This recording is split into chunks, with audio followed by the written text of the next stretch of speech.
diberikan kesehatan sehingga kita bisa berkumpul dalam ruangan ini.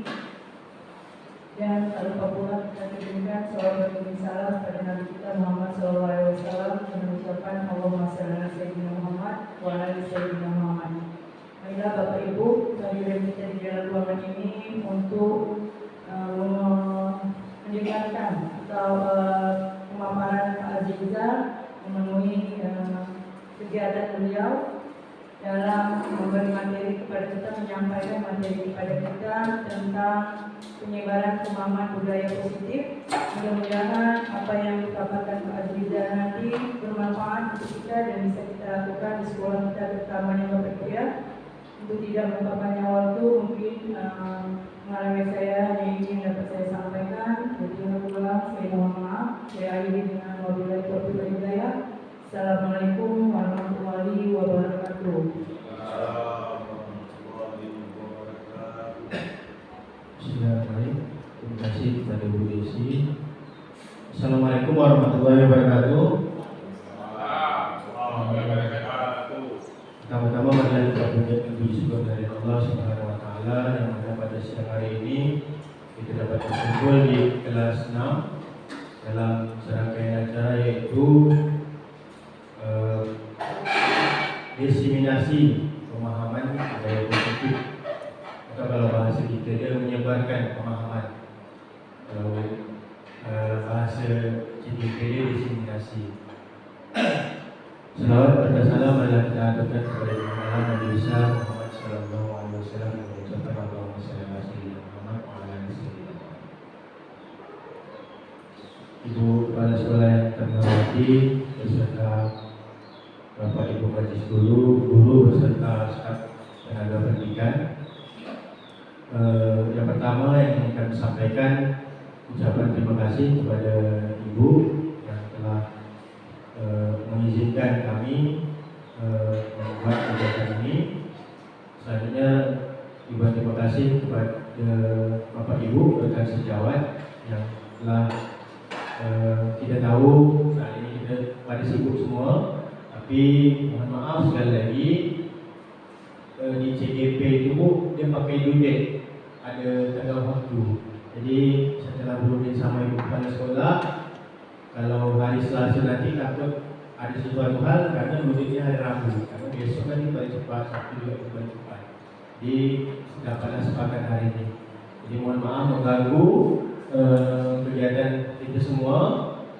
Adapun kegiatan hari ini yaitu dalam rangka melengkapi tugas. Namun ini tidak hanya sekedar tugas, karena dari 4 modul yang kami pelajari 1.1 sampai 1.4 yang wajib dibuat aksi nyata itu adalah 1.4, yang 1 sampai 1.3 itu hanya praktek saya sendiri. Sekarang 1.4 ini harus saya sebarkan, harus saya diseminasikan kepada kawan-kawan guru. Mudah-mudahan bisa kita praktekkan untuk anak didik kita. Itu tujuan dari modul 1.4 yang pemahamannya adalah budaya positif. Baiklah Bapak Ibu, sekali lagi saya ucapkan terima kasih kepada kepala sekolah dan Bapak Ibu yang telah sudah hadir pada hari ini. Sebelum memulai, saya ada sedikit supaya satu pemahaman. Sebenarnya saya belum mampu menerapkan hal ini, tapi diseminasi ini harus saya lakukan. Dalam artian saya belum mampu menerapkan secara utuh, karena dalam proses pembelajaran sama dengan Merdeka Belajar. Contohnya gini, kita di Merdeka Belajar di Anso ibaratnya kan, kelas 1 dulu diajarkan kurikulum mereka kan, seperti itulah. Jadi semuanya serba di Anso dan konsisten, itu yang paling penting. Jadi saya pun belum dapat, mohon maaf, tentang budaya positif ini belum dapat menerapkan terlalu jauh karena masih tahap pembelajaran. Terus kegiatan ini diharapkan tidak hanya sekedar pemahaman saya, makanya bahasanya diseminasi sehingga semuanya disebarkan khususnya untuk warga sekolah. Jadi mohon hari ini mohon izin Bu ya, Bapak Ibu meminta waktunya, dan ini pula ini tidak boleh apa ya? Ganti waktu apa namanya? Kalau seremoni ini tidak boleh, memang harus dilakukan. Bukan saya yang nak apa tidak, memang harus di dalam 1 jam itu memang harus disimulasikan. Ya Bapak Ibu, mohon maaf kiranya nanti penyampaian saya kurang pada tempatnya. Baiklah, saya mulai saja untuk mempersingkat waktu karena nanti akan ada bahas banyak yang akan kita bahas dan saya minta interaktif dari Bapak Ibu dalam hal menanggapi apapun yang akan kita laksanakan. Baiklah Bapak Ibu, saya tak banyak perkenalkan. Mohon izin berdiri Bapak Ibu ya. Rasa saya kita dah saling kenal, cuman untuk Bapak Ibu ketahui saya calon masih calon, belum jadi guru penggerak, masih calon. Jadi antara lulus ini tergantung pendidikannya. Calon guru penggerak angkatan 11 Kabupaten Karimun. Kabupaten Karimun itu angkatan 6, dimulai angkatan 6, 7, 8, 9. 10 tak ada, karena memang PGP untuk Karimun memang karena ketiadaan dana, jadi langsung angkatan 11. Makanya banyak kawan angkatan yang lulus angkatan 10 ikut bersama kami angkatan 11. Dan yang angkatan 11 itu masih tertunda 60 orang yang belum pendidikan. Jadi kami salah satunya angkatan 11. Jadi ada 60 orang lagi yang angkatan 12. Saya bukan mengajak, saya bukan mempromosikan. Dulu pertama di modul 1.1 saya sering mengeluh sama Kak Said, tugas sampai macam tak dapat tidur gitu kan. Tapi setelah kita jalani, memang modul 1.1 itu memang filosofi diajar dewasa. Itu mengenal filosofi pendidikan. Jadi kita dari nol tentang pendidikan, kita belajar dari nol. Ibaratnya kita itu bukan guru kalau saya pikir, kalau saya nilai. Jadi setelah kita mempelajari 1 sampai 4, kita jalani, akhirnya enjoy. Dan ini bukan promosi, bukan apa. Ayolah kita sama-sama nanti mendaftarkan diri di calon guru penggerak angkatan 12. Bapak Ibu untuk sebagai motivasi, apalagi Bapak Ibu guru yang satu kelas dengan kami di Lokakarya itu ada yang umur 59 tahun dan Bapak itu masih semangat. Ambisi dia bukan jadi kepala sekolah, ambisi dia hanya belajar sepanjang hayat. Jadi 59 tahun, kalau kita pikir 58 tahun, apa dia 32 tahun lagi ya. Tapi dia tetap semangat. Guru Juluntung, nama dia Pak apa nama, lupa saya. Guru Juluntung. Oke, itu sekedar iklan supaya Bapak Ibu semangat. Mudah-mudahan adalah nanti dari guru-guru kita yang mendaftar di angkatan 12. Selanjutnya, tujuan dari kegiatan ini yaitu yang pertama meningkatnya pengetahuan tentang budaya positif di sekolah. Jadi kalau kita belum tahu, saya secara pribadi aja macam terkejut. Tapi memang setelah kita laksanakan pelan-pelan tapi continue, benda ini memang inilah tuntutan kurikulum merdeka kita. Yang kedua, terbentuknya motivasi intrinsik, motivasi dalam diri, dari dalam diri siswa dengan pembuatan keyakinan kelas. Jadi harapan saya, harapan dari guru penggerak, setelah ini Bapak Ibu bisalah membuat keyakinan kelas yang nantinya Bapak Ibu bisa tempelkan di kelas-kelas Bapak Ibu. Untuk teknisnya nanti kita tempatkan mempelajari ini. Lanjut. Ada 8 konsep tentang inti budaya positif. Yang pertama, perubahan paradigma belajar. Yang kedua, disiplin positif. Yang ketiga, motivasi perilaku manusia. Yang keempat, kebajikan universal. Yang kelima, kebutuhan dasar manusia. Yang keenam, posisi kontrol guru.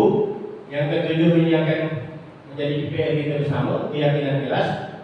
Keyakinan kelas ini akan berhubung langsung dengan segitiga restitusi. Ini perubahan paradigma yang saya ambil sedikit aja. Kalau di modul 1.1 itu filosofi menurut Ki Hajar Dewantara. Saya ambil sikit aja. Pendidikan yaitu menuntun segala kodrat yang ada pada anak-anak agar mereka yang dapat mencapai keselamatan dan kebahagiaan yang setinggi-tingginya, baik sebagai manusia maupun sebagai anggota masyarakat. Ini harus kita garis bawahi kodrat agar mencapai keselamatan dan kebahagiaan. Jadi kodrat anak itu yang pertama kali harus diingat bahwa pendidikan itu hanya suatu tuntunan. Jadi kita hanya menuntun di dalam hidup tumbuh anak-anak kita. Jadi kita tak dapat mengarahkan dia nak jadi apa. Kita hanya menuntun laku dia. Artinya bahwa hidup tumbuh anak itu terletak di luar kecakapan dan kehendak kita, kaum para pendidik. Walaupun kita S2, S1, kita hanya mampu menuntun dia. Kita tak bisa membuat dia macam komputer. Apa yang kita perintahkan itu dah menurut Ki Hajar Dewantara. Bapak Ibu mungkin tahu siapa Ki Hajar Dewantara, Bapak Pendidikan Indonesia. Jika kita ambil contoh perbandingannya dengan hidup tumbuh-tumbuhan seorang petani, dalam hakikatnya sama kewajiban dengan seorang pendidik yang menanam padi misalnya, hanya dapat menuntun tumbuh padi dia.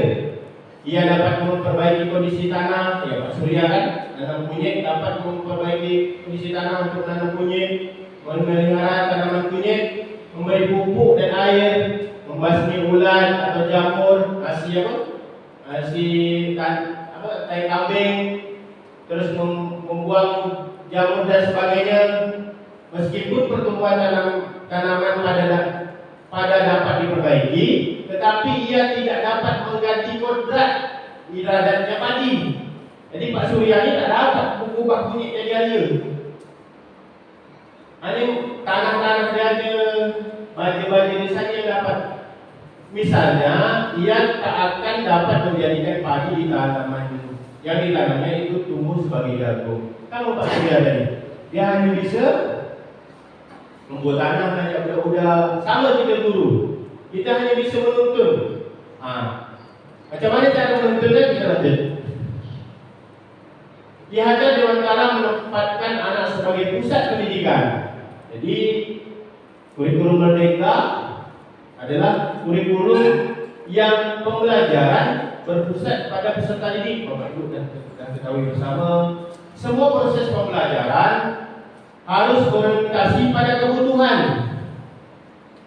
anak, minat anak, dan perkembangan anak.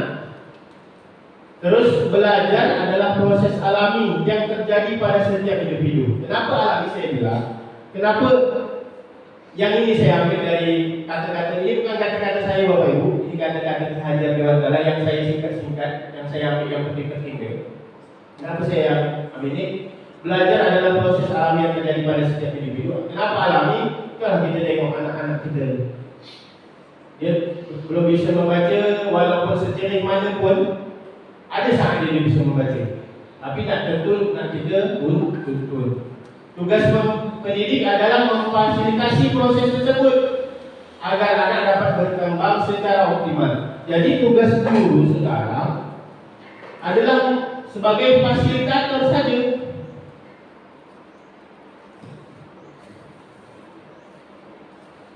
Perubahan paradigma belajar.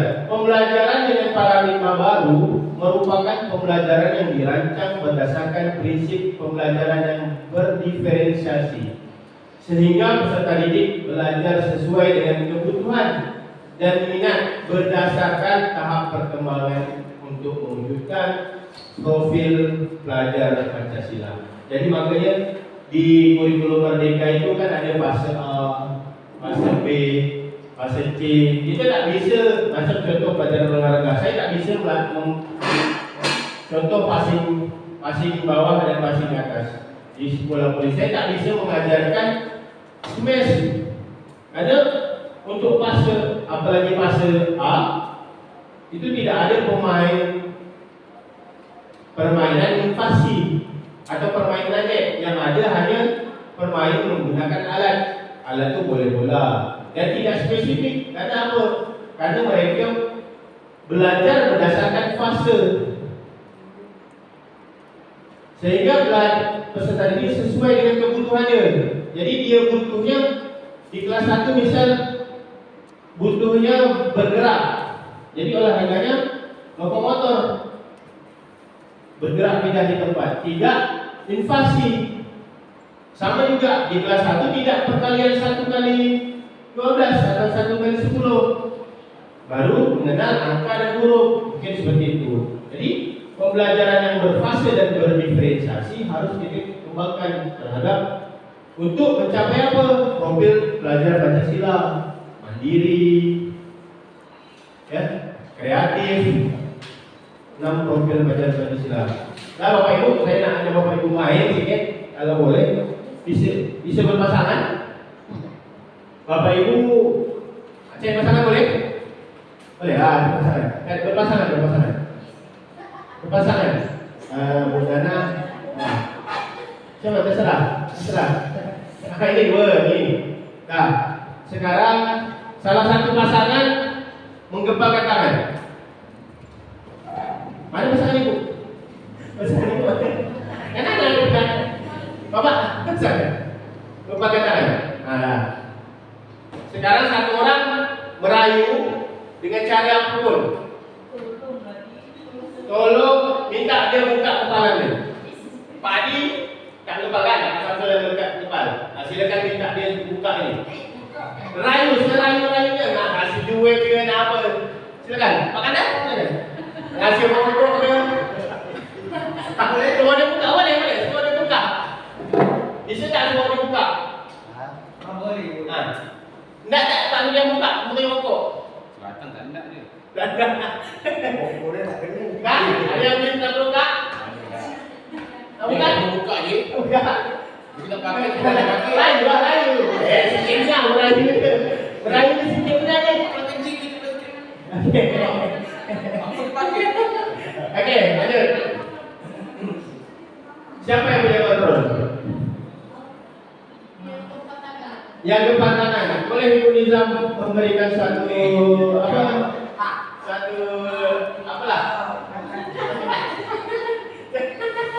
Ayo. Siapa yang punya kontrol terhadap tangan Pak Surya tadi? Pak Kendar. Saya Pak. Oh, Bapak. Okey. Terima kasih. Ini mana?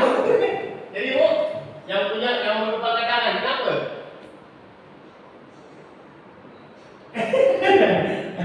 Itulah pelajaran berpusat pada murid. Jadi kita sebagai moderator, semua murid yang jawab. Nanti kita tinggal mengarahkan. Siapa yang punya kontrol? Tadi yang punya kontrol? Yang punya tak? Kita bisa tak? Bisa tak mempengaruhi dia? Bisa. Tapi pengaruhnya dari orang luar. Berarti bukan dari diri ya. Kalau dia walaupun dia nak DJ tadi nak ngasih saya pokok sebungkus, kalau saya tak nak buka, tetap saya tak nak buka kan? Itu dari diri saya. Tapi kalau saya nak buka, berarti ada pengaruh dari dulu. Kalaupun tak ada pengaruh dari luar, saya nak kontrol diri saya untuk buka bisa? Bisa kan? Karena motivasi dari dalam diri kan, intrinsik dalam bahasa apa ya. Jadi kontrol diri itu dari diri kita sendiri ya. Oke. Ini miskonsepsi tentang teori kontrol. Jadi ilusi itu hanya sekedar ilusi tentang kontrol itu. Ini bukan kata saya, ini kata William Glasser, seorang psikologi dari Amerika Serikat yang paling terkenal. Saya pun kutip ini dari modul 1.4 terkait teori kontrol. Terus ilusi bahwa semua penguatan positif atau bujukan itu bermanfaat. Jadi hanya ilusi. Jadi tadi kan dibujuk kan? Buka hati buka maksudnya bukalah saya beri untuk sebelakang. Itu hanya ilusi sebenarnya. Sebenarnya Pak Kandar, pemahaman kita tentang itu bahwasanya Pak Kandar yang mengontrol Pak Surya tadi itu hanya ilusi, tidak benar. Yang sebenarnya adalah Pak Surya itu sendiri yang bisa mengontrol dengan rokok sebungkus atau rokok seselop, Pak Surya tak buka ke kepala anak dia tak buka. Bahwa orang dewasa memilih hak untuk memaksa. Jadi orang dewasa itu kan kita tahu ada orang muda yang ambil itu sebenarnya hanya ilusi. Sebenarnya kalau anak itu tak mau, dia bisa mengontrol diri sendiri. Terus ini merubah paradigma stimulus respon ke pendekatan teori kontrol. Ini yang harus sebenarnya kita ubah dari sekarang. Yang pertama, realitas. Kebutuhan kita sama. Sebenarnya teori kontrol yang betul. Realitas atau kebutuhan kita itu berbeda. Jadi setiap anak itu berbeda-beda. Kebutuhan anak itu pasti berbeda-beda. Bapak Ibu tahu sendiri. Ya, kebutuhan anak itu sangat berbeda-beda. Terus stimulus responnya semua orang melihat hal yang sama. Teori kontrolnya setiap orang memiliki gambaran berbeda. Jadi setiap orang memiliki pemahaman itu yang berbeda-beda. Tak sama dengan kita. Ya, contoh tadi, Desi tak pakai baju Papua. Saya tak. Yang bisa kontrol diri saya, diri saya sendiri. Ya, jadi bisa tak Desi memaksa saya? Entah dia nak belikan saya yang punya apa. Bisa saja. Itu dari eksternal, dari luar, pengaruh dari luar. Jadi sebenarnya setiap orang memiliki gambaran yang berbeda. Terus kita mencoba membuat orang agar berpandangan sama dengan kita. Kita mencoba mengubah anak murid berpandangan sama dengan kita. Ya, contoh kelas 1. Kita seluruh dia baris kan? Baris. Tapi pandangannya tak sama. Kita berusaha memahami pandangan orang lain tentang dunia. Jadi kita sudah, makanya dari awal saya bilang tadi, bahwasanya saya belum dapat terlalu menerapkan, tapi mudah-mudahan kita sama-sama lah menerapkan hal ini. Itu tadi contoh kelas 1. Kita bercoba agar berpandangan yang sama nih, semua dibagai sama-sama kan? Tapi ternyata teori kontrolnya apa? Kita berusaha memahami pandangan orang lain tentang dunia. Kita mencoba memahami dia. Kenapa dia berlari? Kenapa dia waktu suka pergi? Pas dia olahraga dia suka ke kantor. Itu kita harus memahami sebenarnya. Terus perilaku buruk dilihat sebagai suatu kesalahan. Selama ini, mohon maaf Bapak Ibu termasuk saya. Kalau bisa mengganggu apa? Sekarang mengganggu anak cewek lah. Itu saya rasa itu sebagai kesalahan. Tak bisa menutup kiri. Tapi sebenarnya tidak. Semua perilaku memiliki tujuan.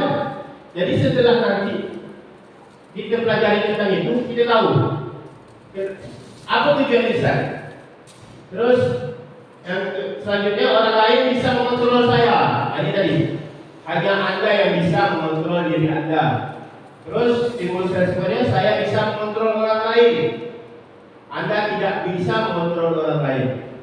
Pemaksaan adalah saat bujukan gagal. Jadi bujukan gagal kan? Kalau Mak Mara tadi bujuk Siko gagal kan? Agak lembut buang lah. Ini cuma semangat bujukannya. Jadi gagal. Nah, itu menjadi paksaan. Pemaksaan adalah saat bujukan gagal.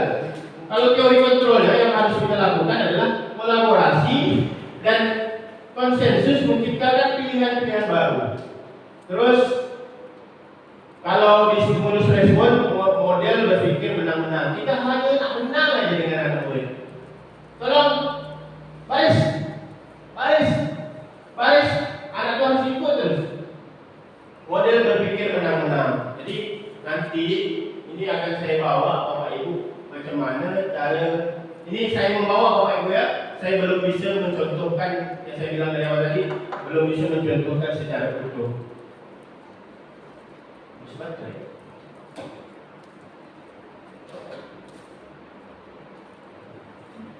Disiplin positif. Ketika mendengar kata disiplin, apa yang di benak Ciko? Disiplin. Apa? Satu kata boleh? Kasih disiplin apa? Yang malu dengan saya malu. Apa? Disiplin apa? Teratur. Oke. Habis itu? Taat. Oke, lagi. Ciko? Apa lagi? Taat, teratur, hukuman ya. Ya, disiplinnya. Tapi kita baca. Ketika mendengar kata disiplin, apa yang terbayang di benak kita, apa yang terlintas di pikiran kita, kebanyakan orang akan menghubungkan kata disiplin dengan tanda tertib pasti, teratur pasti, kepatuhan tak pasti pada peraturan. Kata disiplin juga sering dihubungkan dengan hukuman, padahal itu sungguh yang berbeda. Karena belajar tentang disiplin positif tidak harus dengan memberi hukuman. Justru itu adalah salah satu alternatif terakhir. Jadi selama ini yang kita buat Bapak Ibu itu adalah alternatif terakhir sebenarnya. Dan kalau perlu tidak digunakan sama sekali. Sebagai pendidik, tujuan kita adalah menciptakan peserta didik yang memiliki disiplin diri.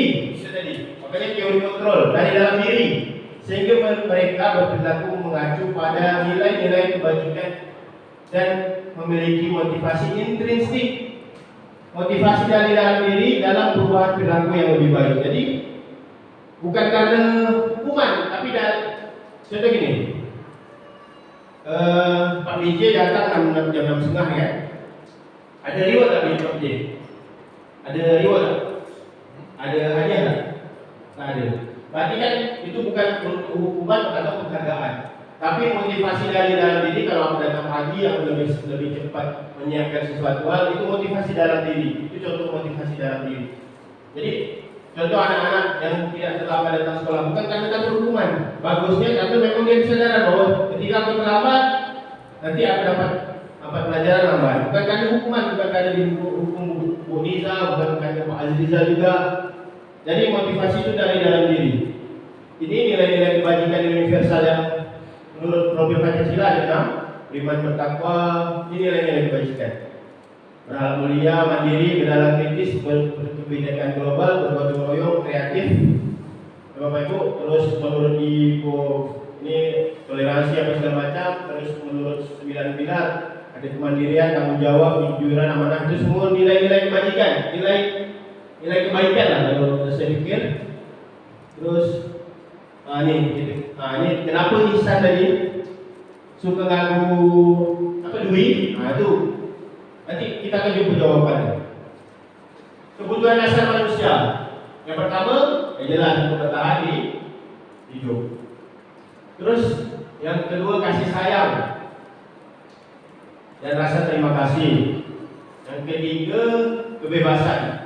Yang keempat, kesenangan. Yang kelima, penguasaan. Bisa saja Ihsan ganggu duit itu karena kesenangan. Kebutuhan dasar yang harus dia penuhi itu adalah kesenangan. Kami senang Pak, ganggu duit, dia nangis. Gitu. Atau dia butuh kasih sayang, karena dia kurang perhatian di rumah mungkin, dia butuh kasih sayang dari kawannya, memperhatikan dia. Atau butuh kasih sayang dari kita sebenarnya. Si Ihsan itu butuh kasih sayang dari kita sebenarnya. Dia nak minta kita itu memperhatikan dia selalu dengan dia mengganggu teman. Atau misal ada anak-anak kita yang suka minta makanan kawan. Apa yang dasarnya yang dibutuhkan dia? Mungkin dia tak jajan, kebutuhan dasar bertahan hidup, ya. Terus mungkin penguasaan, dengan minta dengan kawan dia merasa dia bangga. Kawan tu nurut apa kata dia. Bisa saja seperti itu. Dan itu harus kita gali. Jangan itu tadi. Kadang tak dapat tengok Ihsan asyik ganggu duit, kadang sedikit dah ni kan. Cuma dia tengok budak keluar kelas ada waktu ringgit. Itu tadi makanya saya dari awal saya bilang saya belum dapat menerapkan. Sama-sama kita belajar. Terus motivasi perilaku manusia untuk menghindari ketidaknyamanan atau hukuman. Jujur saja, kalau kita melakukan suatu hal, misal disuruh lakukan ini, kita pasti segan dan nolak. Kenapa? Karena menghindari ketidaknyamanan dan hukuman. Terus untuk mendapatkan imbalan atau penghargaan dari orang lain. Ini motivasi anak-anak ini. Kadang dia ini, siapa yang bisa jawab ini? Saya boleh kasih hadiah. Itu untuk motivasi dia. Tapi motivasi ini jangka pendek. Tak ada kasih hadiah, kita akan berpikir lagi. Tapi macam mana motivasi ini menjadi jangka panjang? Ini yang harus kita nanti sama-sama. Terus yang ketiga, yang selalu 20 menit nanti tetap lagi. Untuk menjadi orang yang mereka inginkan dan menghargai diri sendiri dengan nilai-nilai yang mereka percaya. Ini yang tadi motivasi Pak Pigi untuk datang pagi adalah menghargai diri sendiri dan nilai-nilai yang dipercaya. Bahwasanya ketika saya terlambat, saya akan lambat dapat mengemas keluar. Kami juga dengan Pak Bujang, kalau saya lambat nanti kelas kotor, guru tak nyaman, itu bukan karena dihukum, bukan karena ditegur kepala sekolah, tidak, tapi motivasi dari dalam diri dia. Karena dia percaya dengan nilai-nilai yang dia percaya oleh diri dia sendiri.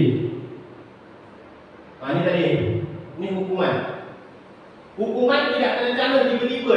Contoh, kita tengok siapa tak pakai kemarin Senin, siapa tak pakai topi, kita langsung, ini saya kemarin sebelumnya langsung suruh buang sampah. Padahal topi sama sampah apa hubungannya? Tak ada kan? Nah, jadi hukuman itu tidak terencana secara tiba-tiba. Terus murid tidak tahu apa yang akan terjadi. Dia tak tahu apa yang disuruh. Apa ya? Jadi setelah aku ganggu duit tadi, apa yang akan ibu hukum apa ya? Setelah aku PR apa yang disuruh Pak Pandi, apa suruh Pak Azri, terus bersifat satu arah dari gurunya. Jadi hukumannya dari kita je, tak ada pilihan mana. Jadi kalau kata kita, misal saya ni tadi, contoh tadi, si Rizky pergi lagi olahraga main kantin. Padahal ada kesepakatan belajar bahwasanya tidak akan keluar dari lapangan.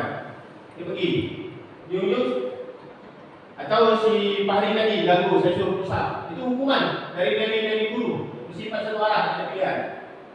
Terus berupa hukuman fisik atau fisikis. Terus kalau konsekuensi apa? Terencana, disepakati. Contoh peraturan sekolah, disepakati. Tak pakai ini hukumannya. Murid tetap dibuat tidak nyaman, karena tak ada pilihan untuk dia. Rambut panjang, potong. Itu konsekuensi. Terus macam saya tadi, tak pakai sepatu olahraga, tak boleh ikut olahraga. Atau tanggalkan sendal, itu konsekuensi. Terus sikap guru selalu memonitor, kita monitor terus. Nah, sekarang restitusi ini yang nak kita pahami untuk pendekatannya. Proses menciptakan kondisi bagi murid untuk memperbaiki kesalahan. Terus prosesnya harus kolaboratif, harus bekerjasama, yang mengajarkan murid untuk mencari solusi sendiri. Jadi kurikulum Merdeka itu ada mandiri, bertanggung jawab. Itulah yang akan kita latih sebenarnya. Di restitusi ini, dia mencari, memperbaiki kesalahan dia berpikir sendiri melalui tawaran-tawaran yang akan kita pelajari nanti. Nah ini, Bapak Ibu, ada 5 posisi kontrol. Setelah ini kita nonton, setelah ini kita nonton, saya berharap Bapak Ibu nanti bisa menelaah diri sendiri. Apakah di mana posisi kita? Kalau saya posisi 1 dengan posisi 2, posisi 4, penghukum, membuat rasa bersalah, teman, pemantau dan manajer. Kenapa paling bawah manajer? Nanti manajer itulah yang akan kita pelajari lebih dalam. Dah nampak Bapak Ibu, posisi kontrol guru, penghukum, membuat rasa bersalah, teman, pemantau dan manajer. Kita nonton ya.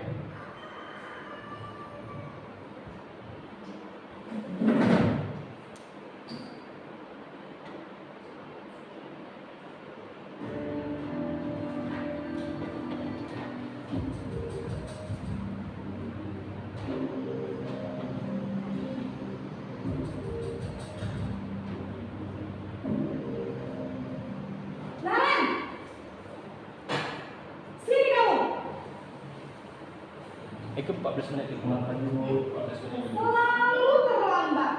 Siapa baca Desi? Baca Desi. Aku saya Apa coba? Alasan kamu apa lagi? Kapan sih kamu tidak terlambat? Malas sekali ya kamu jadi anak.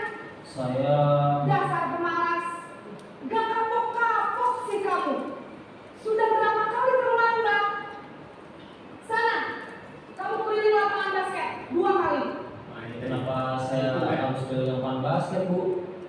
Kenapa? Kamu nolak ibu? Berani-beraninya jawab. Sudah terlambat, masih berani jawab pula. Sekarang, keliling lapangan basket 5 kali sekalian. Biar kapok. Cepat. Pergi sana ke lapangan basket.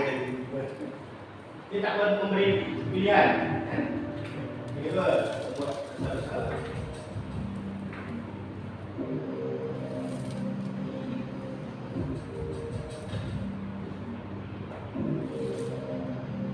Naren!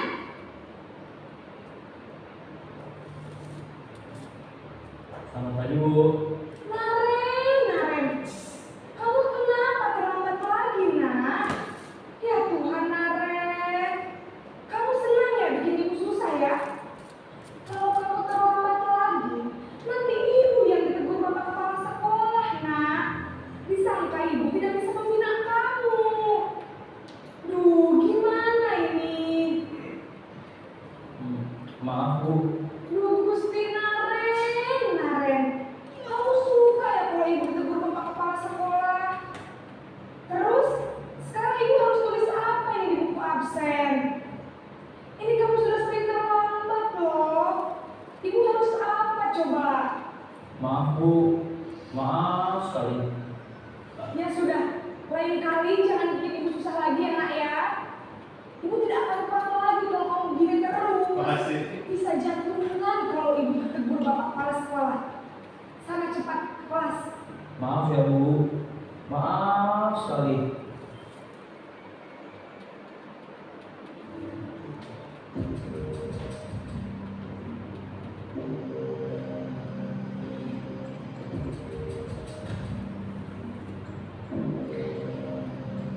Naren!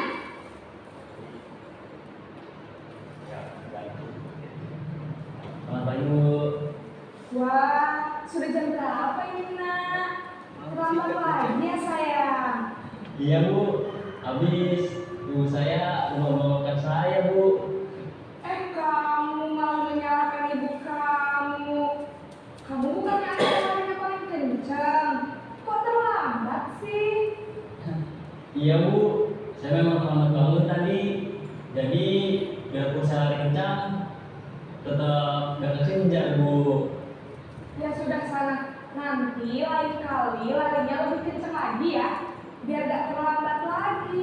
Bikin senang ibu. Demi ibu. Bisa kan? Bisa, Bu. Ya sudah sana masuk kelas. Ibu beresin urusan absen kamu. Kamu ini ada-ada saja.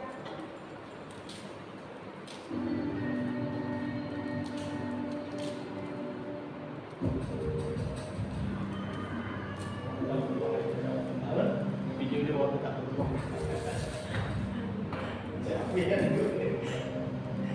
Naren!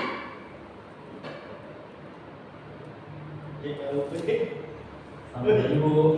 Naren, apa peraturan sekolah kita tentang jam berapa kita harus masuk sekolah, nak? Kita harus di sekolah jam 7, Bu.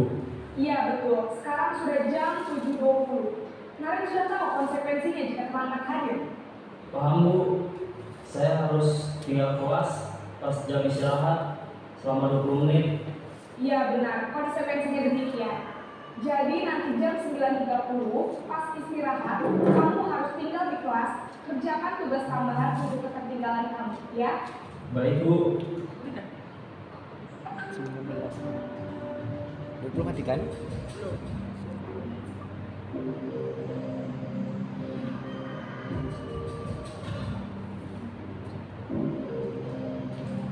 Naren!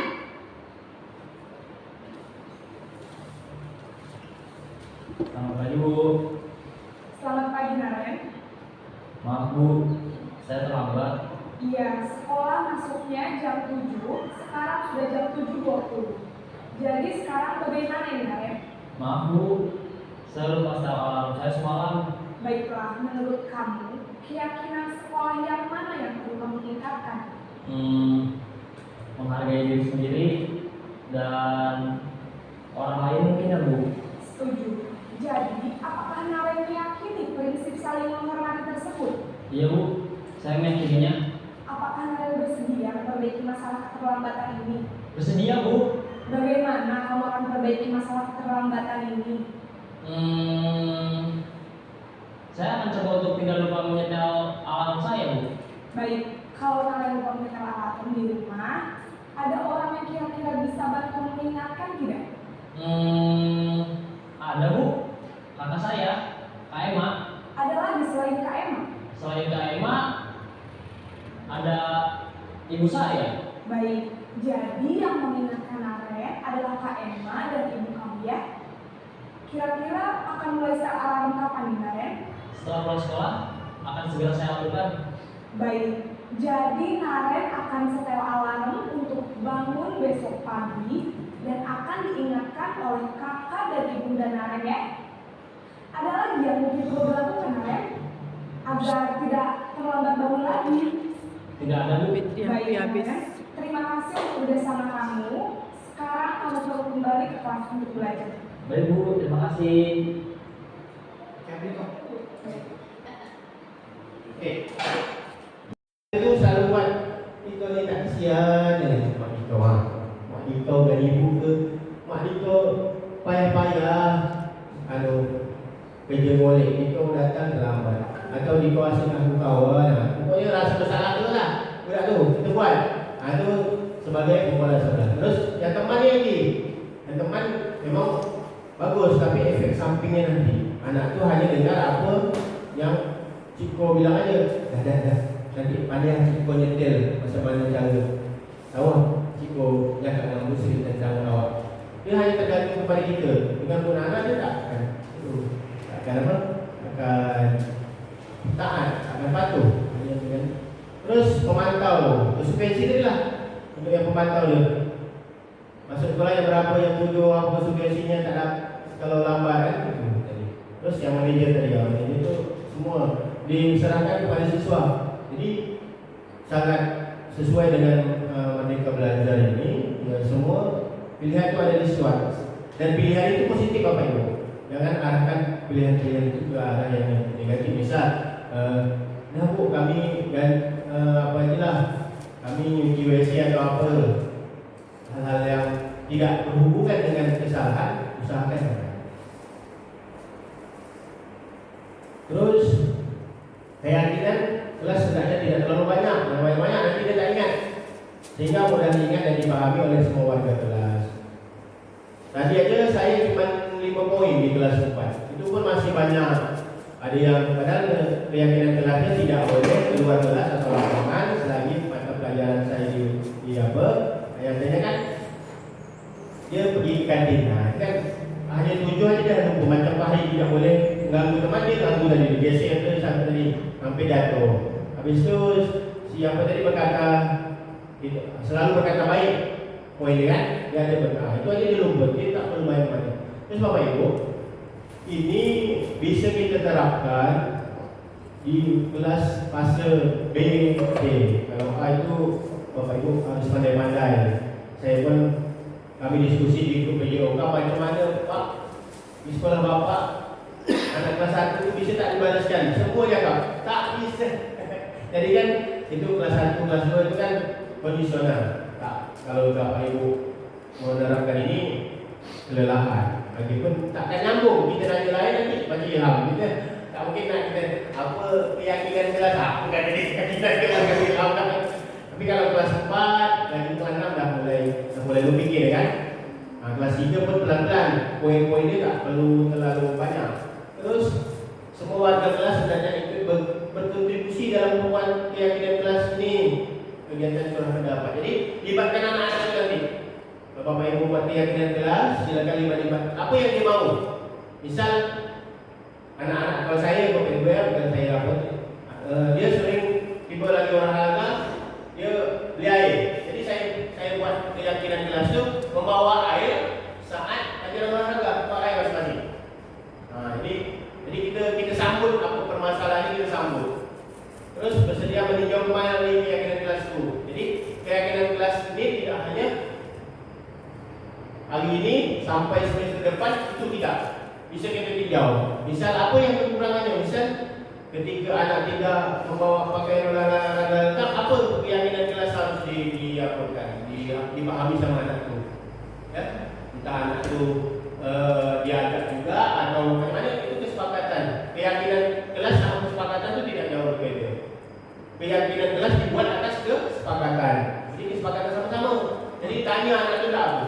Bila perlu bapak ibu dokumentasikan, terus ditempel di dinding.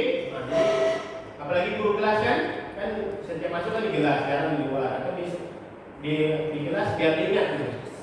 Nanti saya sambil-sambil monitoring juga bapak ibu. Saya sambil ajar bapak ibu sama-sama. Kalau memang bapak ibu perlu bantuan, saya dengan senang hati sama-sama.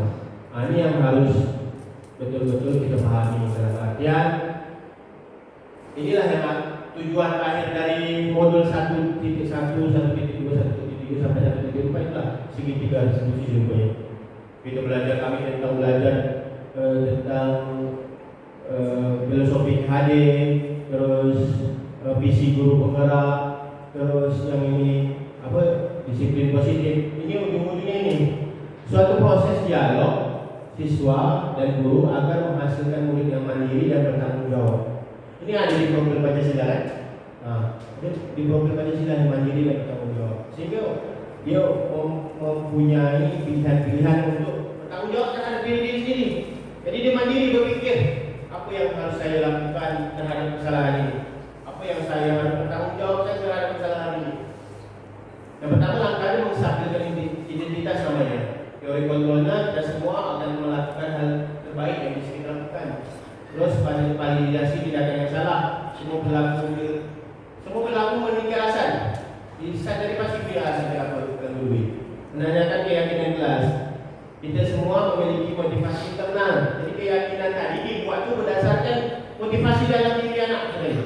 Dia maunya apa? Maunya saya pak minum diizinkan minum pada saat kita olahraga kan saya haus. Kita layani dengan cara jangan suruh dia beli kat bawah, tapi satu memang tak dapat tu.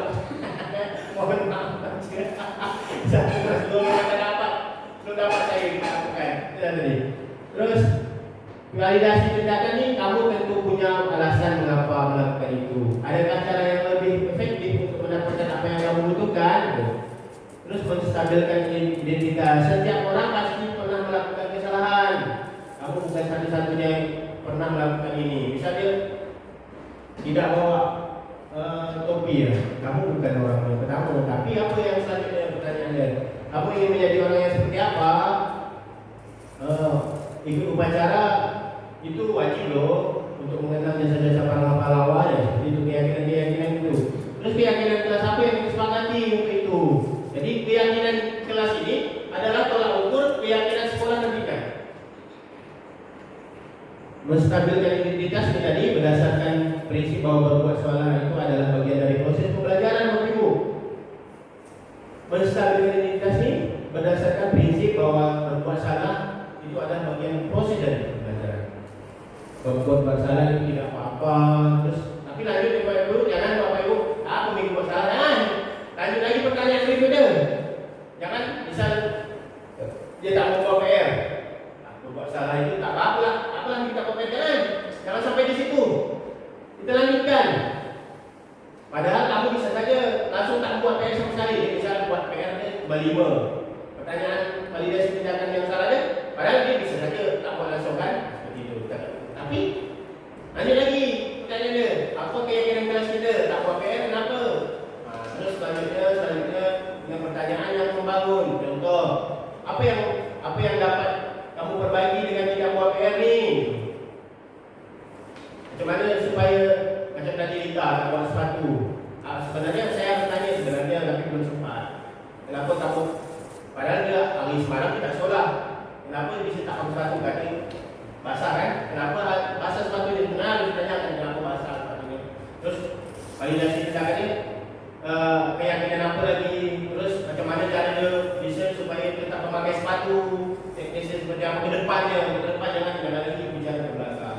Jadi itu Bapak Ibu. Terus terakhir Bapak Ibu ya, dalam penerapan disiplin positif hendaknya guru memiliki standar kepribadian. profesional dan sosial yang baik. Ini yang saya secara pribadi juga lagi merubah, Pak Ibu ya. Standar pribadian saya biasanya saya kadang suka merefleksikan diri, tak tahan.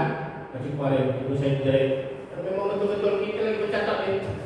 Dah 2-3 kali kan. Terus di mana guru harus membangun. Contoh, apa yang dapat kamu perbaiki dengan tidak buat PR ni? Macam mana supaya macam tadi Lita nak buat sepatu? Sebenarnya saya tanya sebenarnya tapi belum sempat. Kenapa kamu? Padahal dia hari semalam kita sekolah. Kenapa dia bisa tak sepatu kaki basah kan? Kenapa basah sepatu ni? Kenapa dia tanyakan kenapa basah sepatu ni? Terus validasi tindakannya keyakinan apa lagi?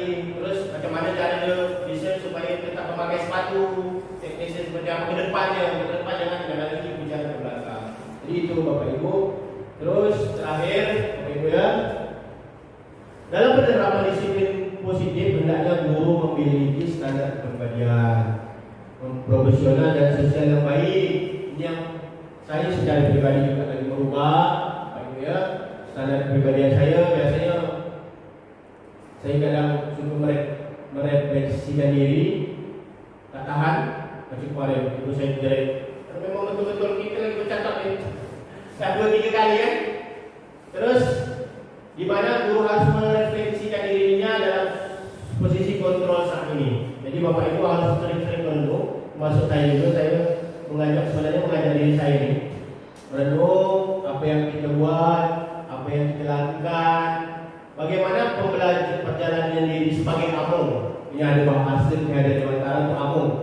Amung itu manajer sebenarnya. Itu tadi manajer yang menuntut murid menjadi insan yang mandiri, merdeka dan bertanggung jawab. Kata-kata ini mengenai kata saya lagi, dia adalah kata-kata standar pendidikan nasional.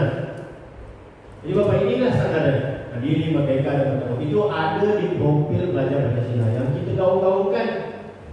Kita dah 2 tahun profil Pancasila, yuk kita sama-sama pelan-pelan macam mana kita membudayakan budaya positif ini. Dan satu yang dititik beratkan, ini pesan tuntut dan fasilitator kepada kami bahwasanya tidak semua perilaku anak dapat kita selesaikan dengan segitiga institusi. Tidak semua perilaku anak bisa kita selesaikan dengan menjadi manajer. Itu pesan. Ada kasus-kasus yang sebenarnya langsung bisa. Contoh, misal dia tidak memakai kaos kaki pada saat hari Senin, kaki putih. Saya tanyakan, macam mana? Kenapa tak pakai kaos kaki putih? Macam mana kamu macam mana minggu depan supaya bisa pakai kaos kaki putih? Kakak diri dah selesai. Jadi tak terlalu bertele-tele. Terus ada hal-hal yang terlalu vulgar, misal dia nunggu kawannya, kita tak perlu letak. Tidak berdarah-darah, itu tidak dianjurkan melakukan pendekatan sebagai manajer. Jadi ada hal-hal yang misal sudah satu kalau kita sebagai manajer, dasar apa pak itu, keyakinan apa pak, kan? Jadi ada hal-hal yang tidak termasuk ke dalam teknis segitiga dan institusi. Silakan Bapak Ibu secara konvensional. Baiklah Bapak Ibu, akhir kata saya secara pribadi mohon yang pertama bimbingan, karena jujur saja yang masih terjerat saya rasa sekolah ini masih saya ya, karena memang kadang pelaku anak kita ini bukan apa yang memang itu ada di kebutuhan dasar manusia. Dia minta perhatikan dengan kita, dia minta macam ilham kan. Untuk apa kalau kita fikir dia datang ke kantor? Apa kebutuhan dasar dia? Nak makan ke kantor tak ada. Itulah tadi, mungkin kurang kasih sayang di sekolah, minta perhatikan, kebebasan, atau hanya kesenangan saja. Macam si saya sering perhatikan Rangga, itu musik kawan kan. Ikut ni. Itu apa? Kalau saya nilai itu adalah penguasaan, kebebasan kebutuhan pada diri dia tu, dia pengen diakui bahawa diri dia itu kuat. Sama juga Ihsan sering kumpul-kumpul kawan. Ini pengen diambil dan itu harus kita pandai dalam artian mencoba lah, mencoba belajar untuk itu tadi, untuk yang tujuan akhirnya Bapak Ibu, tujuan akhirnya adalah